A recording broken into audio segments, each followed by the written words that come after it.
Des maths à tous et bienvenue dans Révéler vos talents, le podcast au service de votre performance. Et cette année, pour Noël, j'ai décidé pendant tout le mois de décembre de vous proposer un format un peu spécial, un calendrier de l'Avent podcast. Alors, comme tout bon calendrier de l'Avent, je vous donne rendez-vous chaque jour pour découvrir une nouvelle histoire, un nouvel outil de la préparation mentale, des anecdotes de managers ou de sportifs de haut niveau, des surprises audio à écouter. Un seul objectif, vous faire voyager jusqu'à Noël et vous inspirer pour révéler vos talents. J'espère que ça vous plaira. Ici Christelle Blandin, je vous envoie une bonne dose de motivation. Combien de fois, dans votre tête, d'étonnants rouages se sont mis en action. Vous verrez rapidement au cours de vos aventures, de vos tournois, de vos compétitions, quel que soit le lieu, l'intensité et la durée, que vous ne parviendrez pas au succès qu'à condition d'avoir un mental, votre mental, de l'avoir renforcé, de lui avoir donné cet étonnant et jubilatoire sentiment d'être indestructible. Et pour que le jour venu, vous soyez apte à faire face à l'inattendu, à la souffrance, au découragement, pour que le jour venu, votre corps soit à l'écoute de ce que votre esprit sera capable de lui faire faire, il va falloir vous préparer. Aiguiser votre esprit, ça fait partie de la préparation mentale. Préparer son corps est bien souvent plus simple que de travailler son esprit, de le modifier, de l'ajuster pour qu'il soit prêt. Définir les étapes, définir ses objectifs pour réussir, c'est ce que je vous propose.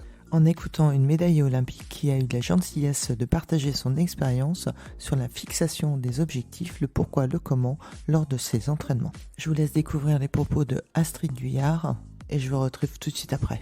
Fixation des objectifs, elle se met à quel moment chez toi ? La fixation des objectifs, pour moi, elle est intéressante en amont, dans tout le travail de préparation qui précède l'échéance.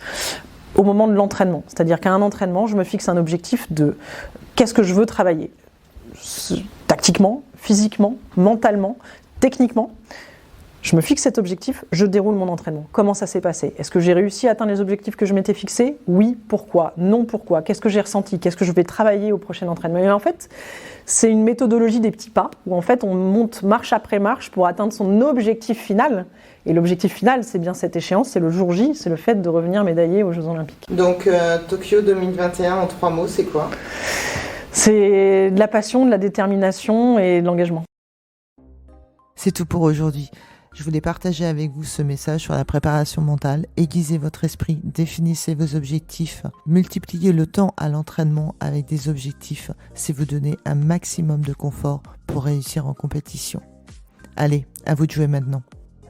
La vie de sportif n'est pas simple tous les jours, mais le jeu en vaut vraiment la chandelle. Cet épisode vous a plu ? Eh bien, bonne nouvelle, on se retrouve très bientôt avec un nouvel invité.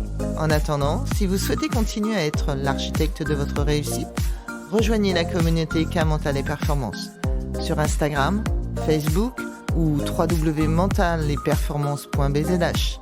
N'hésitez pas à nous partager votre expérience et vos retours. Merci, Kenavo.